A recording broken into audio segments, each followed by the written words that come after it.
Bonsoir à tous. Comment faire du théâtre? Eh oui. Et puis comment faire du théâtre avec des enfants? Et comment faire du théâtre avec des enfants qui ne sont pas comédiens? Eh oui, sacré défi. Mais les enfants dont on va parler ce soir sont musiciens. Donc ils jouent. Ils jouent comme les enfants comédiens.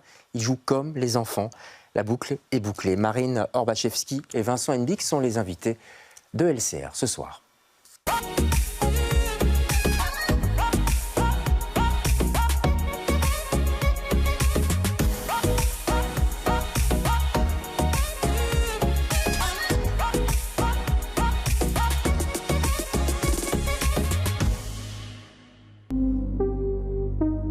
Est-ce que quelqu'un m'entend? Je ne sais pas à qui je m'adresse. Je ne sais pas qui vous êtes, ni ce que vous connaissez de l'univers autour de cette planète.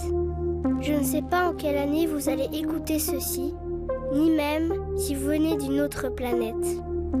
Peut-être que nous ne parlons pas la même langue. Je m'appelle Emma. J'ai vécu à bord de la station refuge de Mappa. Si je vous parle, c'est dans l'espoir que nous ne soyons pas les derniers.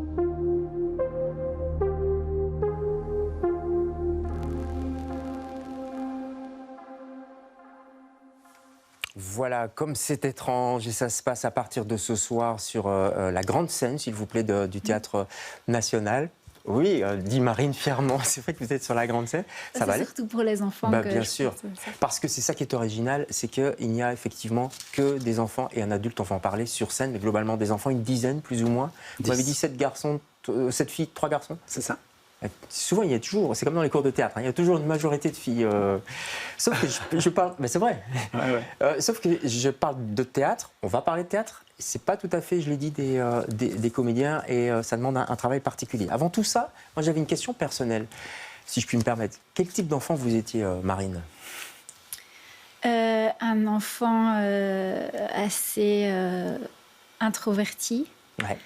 Sensible.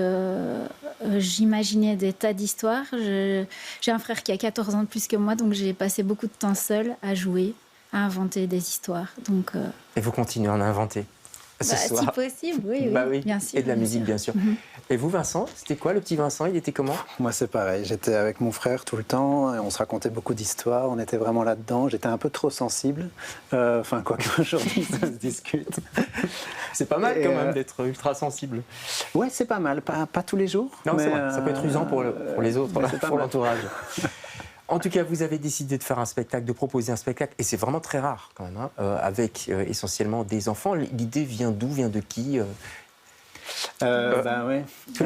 En fait, on était tous les deux sur un spectacle précédent, La Bombe Humaine, qui parlait du futur. Et donc, on s'est dit, tiens, qu'est-ce qui se passerait si on devait imaginer justement le futur avec des enfants? Puisqu'aujourd'hui, on confronte toujours les enfants à cette question de l'avenir va être catastrophique et en même temps, l'avenir est entre vos mains. Donc, c'est un peu paradoxal. Et comment est-ce que les enfants se débrouillent avec toutes ces questions-là? Et donc, on avait vraiment envie de les mettre au centre du processus et de créer un spectacle sur le futur avec les enfants. Ouais. Futur proche, un peu de dystopie comme on dit maintenant, c'est un mot un peu à la mode. On est quoi, en 2081? Vous avez choisi ça, c'est arbitraire en fait, Marine. C'est toi aussi. C'est toujours Vincent. Il a tout fait. Non, c'était histoire de vraiment donner un cadre à l'histoire, d'entraîner les enfants dans une fiction, aussi pour pas dire attention, ça, on va tomber dans le catastrophisme, anxiogène, etc. Non, on est vraiment dans une science-fiction. Donc on a joué avec les costumes, avec le fait qu'on était dans le futur, le fait qu'il y ait un humanoïde qui est là pour les accompagner. Ouais. Ça, c'est vraiment pour donner un cadre à leur imaginaire. Alors, ce sont des enfants musiciens, c'est important de dire, parce que c'est...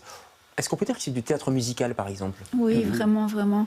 Mais c'est quelque chose qui tient beaucoup à cœur, ce qui te tient beaucoup à cœur, d'avoir toujours la musique très présente, voire centrale, je pense, dans comment l'histoire est racontée.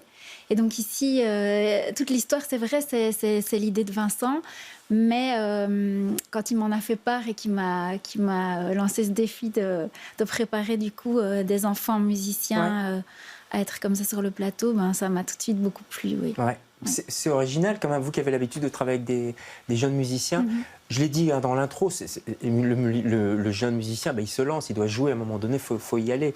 C'est peut-être ça aussi qui les aide à jouer, à être sur le plateau, ces enfants-là. En fait, être avec son instrument, déjà, c'est une présence particulière et qui et une concentration autour du son, du souffle.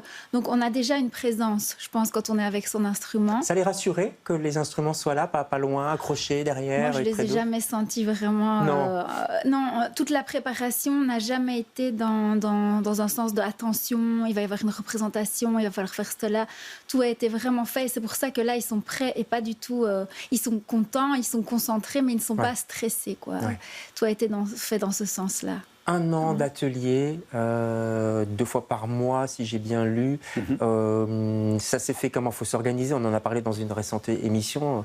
Les enfants, ils vont à l'école, etc. Donc, comment vous avez organisé tout ça, Vincent? Ça, c'était le samedi matin avec Marine et Jean-Baptiste, essentiellement. Jean-Baptiste, qui est le comédien, Jean-Baptiste Cézot, qui est le du Raoul comédien. Collectif, qui est le seul adulte. Ça doit être compliqué pour lui de jouer avec des enfants, non? Comment ça s'est passé? Non, c'est pareil. En fait, nous, on a organisé les ateliers toute l'année ensemble. Donc, on était là présents 2 fois par mois le samedi. Et donc, les enfants, vraiment, se sont... on a créé un lien, un partenariat avec eux vraiment et donc non, ça se fait vraiment naturellement. Voilà. Comment vous les dirigez, Vincent? Vous avez dirigé plein d'acteurs, on recevait Eline Schumacher il n'y a pas tellement longtemps, dans La Bombe Humaine, et plein d'autres actrices aussi. Comment ça se passe avec des enfants justement qui ne sont pas comédiens? Justement, je crois que c'est vraiment l'inverse qu'avec des adultes, parce que j'ai toujours, moi, le sentiment qu'on a beaucoup à apprendre des enfants, de manière générale, de toute façon, mais aussi dans le théâtre, parce que c'est toujours curieux, quand on dirige un adulte, on a tendance à lui dire « joue comme un enfant ». Et un enfant, en général, sur les plateaux, on va avoir tendance à le diriger extrêmement précisément, à le rigidifier. Ici, vraiment, l'idée, c'était de dire, en fait, vous connaissez très bien les histoires, vous connaissez les scènes, donc maintenant, vous êtes libre dedans. Et en fait, quand un enfant connaît ce qu'il ou elle doit jouer, en fait, ça se passe de manière très naturelle. Et moi, c'est vraiment quelque chose qui m'a beaucoup touché et sur lequel j'avais vraiment envie de travailler, c'était de cette liberté-là sur le plateau. La notion de l'espace que prend le spectacle sur le plateau est importante aussi. Une espèce de vivarium, je sais pas comment le dire, aquarium. Enfin, le spectateur est mis à distance quand même. Ça, c'était voulu aussi. Est-ce que les enfants l'ont bien pris, ça? Mais je pense pas qu'ils soient vraiment dans cette conscience de la représentation. Ils essaient vraiment d'être dans l'histoire, dans ce qu'ils doivent vivre. Et puis rien que de passer du fait de parler à jouer, c'est déjà... moi, je les admire beaucoup parce que c'est très, très difficile à faire et ils le font avec vraiment beaucoup de sérieux, mais c'est pas qu'ils se prennent au sérieux, mais ils sont très concentrés. Oui, c'est ça. Ils prennent vraiment part. Et alors, mais c'est une chose dont on avait parlé au tout départ parce que moi, ça me faisait peur. Je sais que c'est difficile pour des musiciens qui ne sont pas comédiens d'être juste dans le jeu. Et donc là, on en avait parlé avec Vincent, l'idée qu'ils soient on soit le plus possible en train de les observer. C'est pas du voyeurisme du tout, mais en fait, on les voit vivre. On les voit vivre, en fait. C'est ça l'idée. Il y a 4 parties, 4 saisons. Il y a plusieurs espaces. La chambre, les chambres, c'est comme un bunker, en fait. C'est ça que vous vouliez montrer? Exactement. Oui, c'est vraiment dans un futur, effectivement, catastrophique, quoi. Et c'est un peu les rescapés, les survivants. Oui. Alors le futur est catastrophique, mais justement, c'est ça qui est très amusant, c'est que nous, on le construit tel quel, et ça, c'est notre cadre. Mais pour les enfants, ils sont à l'intérieur de leur pièce de vie, donc pour eux, c'est la fête. Enfin, je veux dire, c'est la fête, c'est leur vie de tous les jours. Donc en fait, on les voit s'amuser, on les voit danser, rire, chanter, jouer de la musique. C'est ça que vous vouliez montrer? C'est ça que vous vouliez nous faire comprendre quelque part? Qu'est-ce qu'il y a là derrière, en fait? Je pense qu'il y a vraiment l'idée de dire, mais en fait, pourquoi est-ce qu'on met autant d'importance sur le fait de dire à des enfants qu'on les emmène vers un futur catastrophique? Est-ce qu'il n'y a pas d'autre manière d'imaginer les choses? Est-ce qu'on ne peut pas imaginer un futur un peu plus positif qui, du coup, nous forcerait quelque part à le créer. Parce que les idées des enfants, souvent, sont bien meilleures que les nôtres. Et nous, on a tendance à leur dire l'inverse. Les enfants étaient dans la rue l'année dernière et l'année d'avant aussi. Ça s'est un petit peu estompé. Ça reviendra sans doute, parce qu'il fait chaud de nouveau, par rapport au climat, etc.